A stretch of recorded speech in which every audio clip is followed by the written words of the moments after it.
वित्त मंत्री निर्मला सीतारमण ने 1 फरवरी को बजट 2025 पेश किया, जिसमें मिडिल क्लास को राहत दी गई। सरकार ने ऐलान किया कि 12 लाख रुपए तक की इनकम पर कोई टैक्स नहीं देना होगा। हालांकि सही टैक्स प्लानिंग से 13.7 लाख रुपए तक की सालाना सैलरी पर भी टैक्स बचाया जा सकता है। आइए जानते हैं कैसे बचाएं टैक्स।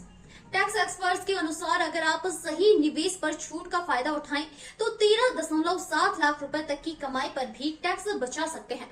इसके लिए नेशनल पेंशन सिस्टम में निवेश एक बड़ा विकल्प है। एनपीएस में निवेश से टैक्स में छूट। नई टैक्स व्यवस्था के तहत बेसिक सैलरी के 14% तक के एनपीएस योगदान पर टैक्स छूट मिलती है। यह छूट इनकम टैक्स एक्ट की धारा 80 CCD 2 के तहत आती है। हालांकि यह तभी लागू होगी जब आपका नियोक्ता आपको एनपीएस में निवेश की सुविधा देता है।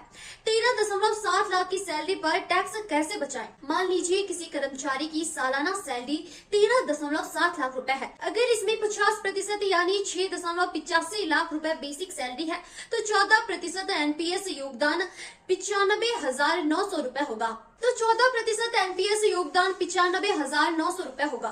इस योगदान पर टैक्स छूट का दावा किया जा सकता है। इसके अलावा स्टैंडर्ड डिडक्शन के रूप में 75,000 रुपए की छूट भी मिलती है। इस तरह कुल डिडक्शन 1.70 लाख रुपए हो जाता है, जिससे टैक्स जीरो हो सकता है। एनपीएस रिटायरमेंट के लिए बेहतरीन विकल्प। नेशनल पेंशन सिस्टम एक सरकारी योजना है जिसे 2004 में लॉन्च किया गया था। शुरुआत में यह सरकारी कर्मचारियों के लिए थी, लेकिन 2009 में इसे आम जनता के लिए भी खोल दिया गया है।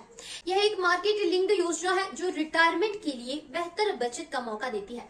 एनपीएस के फायदे: लॉन्ग टर्म सेविंग्स, रिटायरमेंट के बाद नियमित पेंशन मिलती है। टैक्स छूट: सेक्शन 80 CCD 1B के तहत 50,000 रुपए की अतिरिक्त छूट भी मिलती है।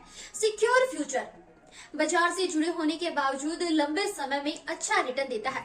गौरतलब है कि अगर आपकी सालाना कमाई 13.7 लाख रुपए तक है तो सही टैक्स प्लानिंग और एनपीएस में निवेश करके आप टैक्स जीरो कर सकते हैं।